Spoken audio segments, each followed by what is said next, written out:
Simone Weil, the future great director of the École itself, Jean Hippolyte, and the writer-philosopher Simone de Beauvoir. Sartre thrived in this hothouse atmosphere. According to his friends, his ugliness vanished the moment he spoke. The spotty little student in glasses shone at the café tables of the left bank. Except when he's asleep, he thinks all the time. He was the best and most generous companion imaginable. Underneath the cynicism and self-disgust which he willingly displayed, his secret was indubitably a great softness which he managed neither to acknowledge nor to disclaim. According to Sartre himself, I was 1,000 Socrates. Emerging from his shell, he developed a prodigious thirst for beer, and discovered to his delight that young women, bamboozled by his intellect, were capable of finding his ugliness attractive. His thirst for sexual conquests was soon second only to his thirst for beer. But neither of these could match his appetite for books, ideas, knowledge. He read everything. Everything, it appears, except what he was required to read for his courses. To the astonishment of everyone, especially himself, Sartre failed his first attempt at the agrégation, graduation exam. As a result, during the following year, his brilliance became a little more directional. Despite his failure, Sartre remained the star pupil. By now he had acquired the scruffiness encouraged by student life in Paris, where running water was a rarity. Sartre soon dispensed with such bourgeois customs as bathing, and took up smoking a pipe, whose aroma was presumably strong enough to disguise any other emanating from a nearby source. He would be seen at cafes in the Latin Quarter engaged in intense intellectual discussion with his circle of cronies, which included Aron and, briefly, Merleau-Ponty. Philosophy was the usual topic of conversation. There was no point in joining this table unless you had something particularly intelligent to say, and could say it with intellectual verve. One day the group was joined by a tall, serious-minded 21-year-old girl who was interested in philosophy. Her name was Simone de Beauvoir, and she quickly demonstrated that she could hold her own in their philosophical discussions. Simone de Beauvoir was of impeccable bourgeois background, much like Sartre.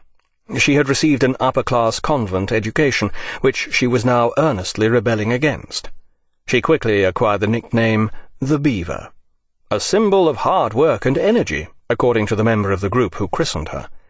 Any salacious American associations with this name would have been viewed dimly, even by Sartre's determinedly unbourgeois group, though the men were not above similar Rabelaisian witticisms when they were having a few beers on their own. Charming, pretty, dresses horribly, she was wearing a hideous little hat, was how the debonair 24-year-old Sartre assessed de Beauvoir. It was love at first sight, according to de Beauvoir. Either way, Sartre and de Beauvoir became lovers. Sartre soon assumed the additional roles of mentor, exposer of bourgeois behavior, and clothes adviser. "From now on, I'm going to take you under my wing," he told her. It didn't quite work out that way. Despite her brilliance, he demolished her in argument, but the Beaver responded with honest and penetrating critiques of Sartre's ideas. For the first time in his life, he'd met his match. The Beaver's critical pronouncements were received like holy writ. But it went deeper than this. Here was the double which de Beauvoir had fantasized about during the long, lonely years of her adolescence. And Sartre, far from becoming her fashion adviser, soon found himself being mothered.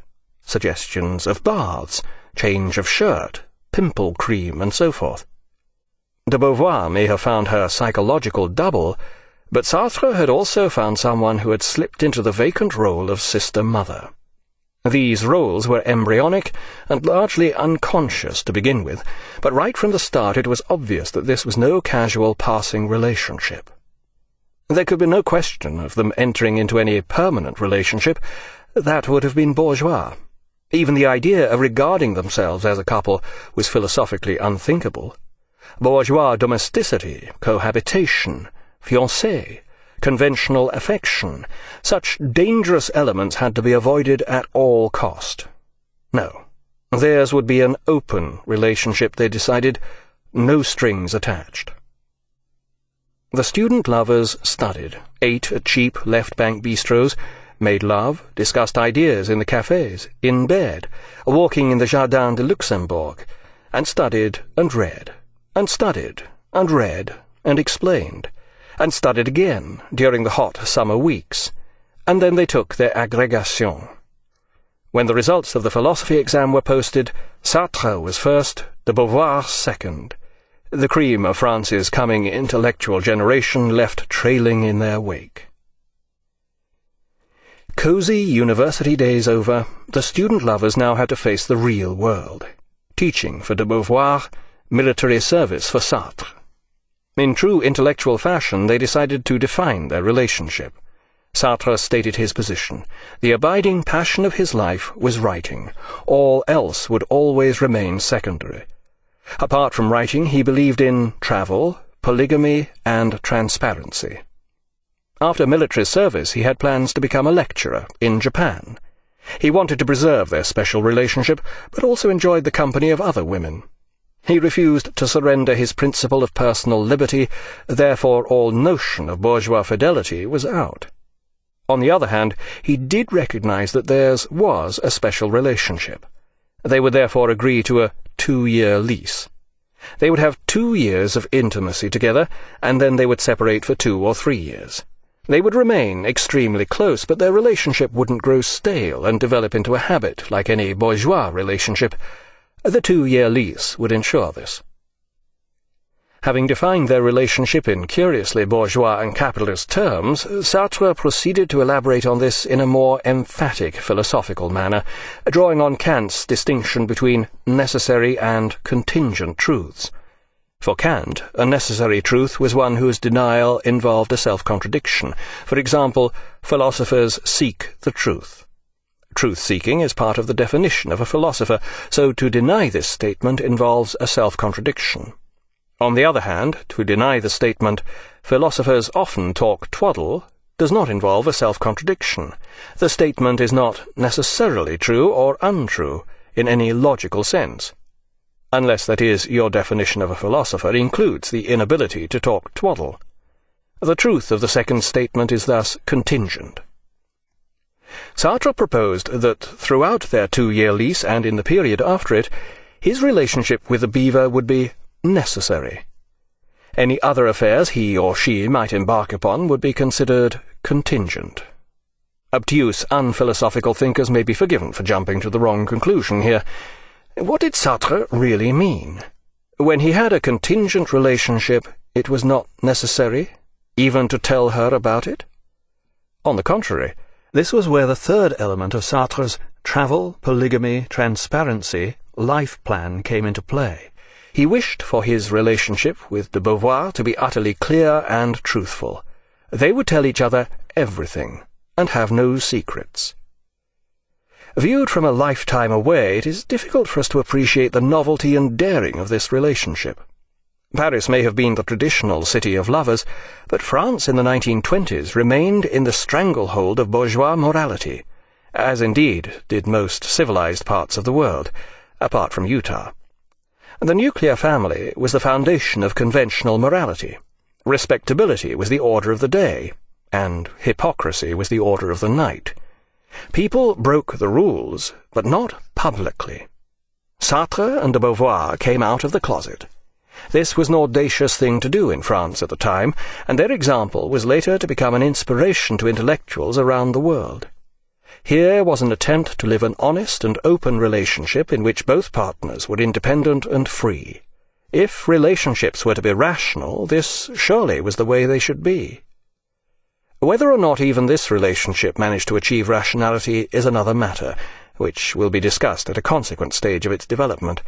Suffice to say that for the time being it did, or at least appeared to do so. In the immortal words of the man who so heroically defined the new relationship between thinking men and thinking women, the beaver accepted this freedom and kept it. Sartre set off for his 18-month military service, and de Beauvoir began teaching psychology at a girls' school in the Paris suburbs. Sartre must have been the worst soldier since Buster Keaton, but he eventually managed to escape into a meteorological unit, where his friend Aron was the instructor. Together they blew up weather balloons and observed them drift away across the Loire Valley.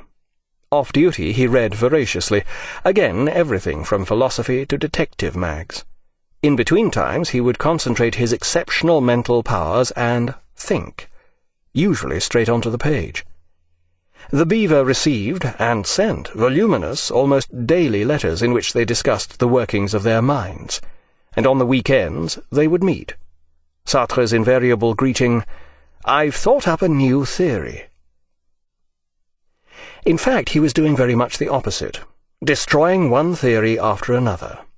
Descartes was wrong, Kant was inadequate, Hegel was bourgeois.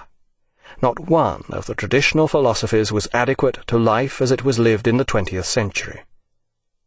Intense introspection had made Sartre aware of his psychological topography, and he became fascinated by Freud. But in the end, Freud, too, was not up to scratch. Psychoanalysis denied the autonomy of the mind. As the intellectual edifices fell one by one, all that was left was the freedom of the individual.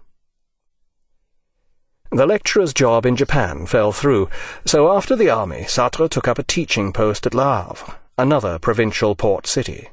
The brilliant young student from Paris was suitably unconventional, enough to become popular with his students, but not enough to get himself the sack.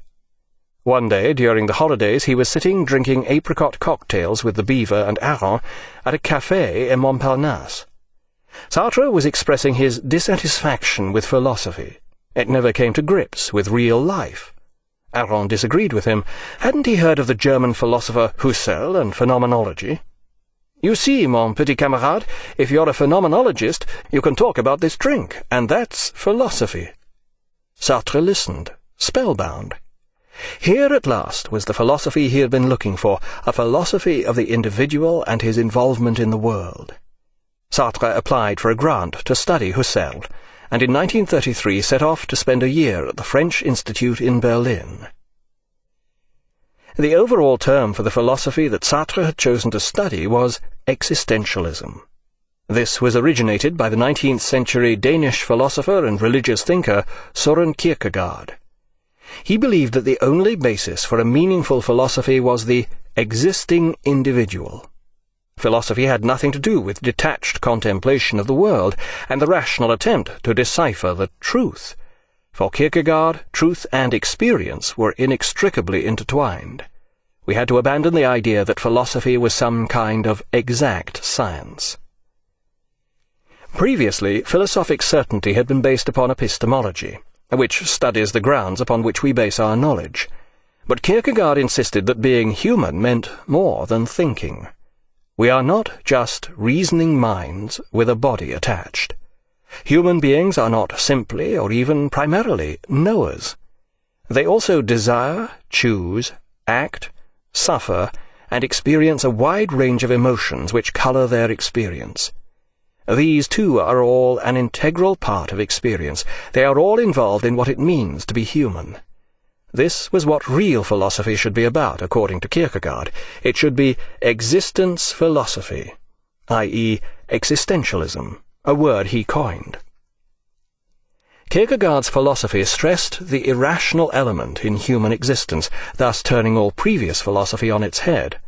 Typically, he said, the first thing to understand is that we do not understand. For him, subjectivity was truth, and truth thus became subjective. Philosophy should not aim to explain or illuminate the darkness of the world. It should aim to illuminate existence itself. We should aspire to become this life in its complete consciousness of itself. Here the first real difficulties of existentialism began to appear. In trying to explain itself, it became like a snake swallowing its tail. Having disavowed the rigidities of conceptual thought and argument, this left its own concepts and arguments blurred and muddied. To the rationalists, this rendered such arguments ultimately meaningless. But Kierkegaard remained undaunted by such attacks. He continued to maintain that instead of dealing in abstract principles, we should concentrate upon the particularity of experience and its essentially individual nature. Only in this way do we come to realize our utter freedom. True, when we experience this sentiment of the possible, it may overwhelm us with a sense of dread, or angst. Yet this very angst is identical with the realization of our ultimate freedom to choose our life. The German philosopher Edmund Husserl was born in 1859, 4 years after the death of Kierkegaard. His work is now regarded as a development of the existentialist tradition, though he was far from being a direct follower of Kierkegaard.